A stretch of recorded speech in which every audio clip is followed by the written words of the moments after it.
Hello Chiranjeevi గారు. నమస్తే బాబు గారు. ఎలా ఉన్నారు? ఆరోగ్యం అది బాగుంది కదా? ఐఎమ్ పర్ఫెక్ట్లీ ఆల్ రైట్ అండి. మీరెలా ఉన్నారు? వరప్రసాద్ సినిమా హిట్తో నాలో నూతన ఉత్సాహం వచ్చింది బాబు గారు. చాలా ఎనర్జెటిక్గా, చాలా యాక్టివ్గా ఉన్నారు. అదే మాదిరిగా కొత్త కొత్త మాటలు మాట్లాడుతున్నారు. కొత్త కొత్త మాటలా? ఏమంటున్నారు బాబు గారు? అర్థం కాలేదు. అంతేలేండి, పక్క రాష్ట్రం వారి మాటలు మీకెలా అర్థం అవుతాయి చెప్పండి. అయ్యో, అదే మీ బాధ. అది నేను మిమ్మల్ని వేరు చేయాలని ఆ మాట అనలేదు బాబు గారు. మీరు ఏ ఉద్దేశంతో అన్నా సరే ఆ మాట ఎంతో మందిని గాయపరిచింది. లేదండి, నా ఉద్దేశంలో నేను ఆ రాష్ట్రంలో ఉన్నాను కాబట్టి పక్క రాష్ట్రం అని అనాల్సి వచ్చింది. అంతే తప్ప ఇక వేరే ఏ ఉద్దేశమూ లేదు. ఏపీలో అని అంటే సరిపోయేది కదా చిరంజీవి గారు.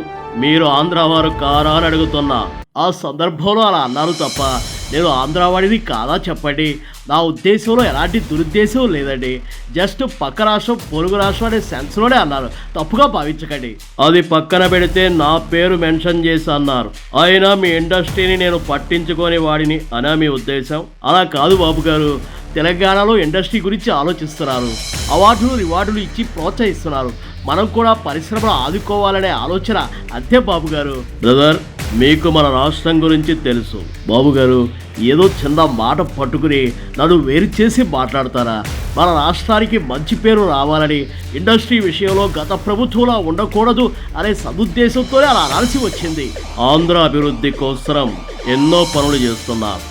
ఓ పక్క అమరావతి రూపురేఖలు మార్చే పనిలో బిజీగా ఉన్నారు. ఇంకో మాట, ఇండస్ట్రీ మొత్తం తెలంగాణలోనే ఉంది. ఇక్కడ మీలాంటి అగ్ర హీరోలు, నిర్మాతలు ఏవైనా స్టూడియోస్ కడితే నా ప్రోత్సాహం ఉంటుంది.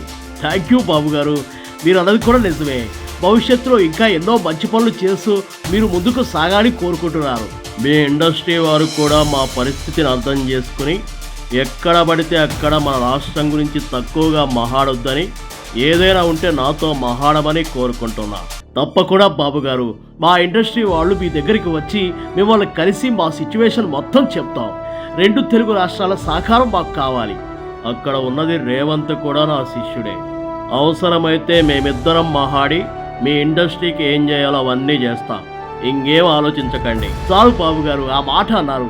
కొత్తగా వచ్చేటువంటి యువ హీరోలకి, యువ కళాకారులకు మంచి భవిష్యత్తు ఉండాలని కోరుకుంటున్నారు.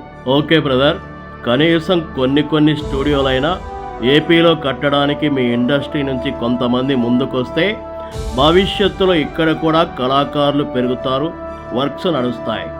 ఆంధ్ర డెవలప్మెంట్ అవ్వడానికి అది కూడా ఒక కారణం అవుతుంది. తప్పకుండా బాబు గారు, మీరు చెప్పిన ఆలోచన కూడా బాగుంది. భవిష్యత్తులో అన్ని మంచిగా జరుగుతాయని ఆశిస్తున్నారు. ఓకే బ్రదర్, మీకు ఏ ఇబ్బంది వచ్చినా నన్ను కాంటాక్ట్ అవ్వండి, నేను మాట్లాడుతాను.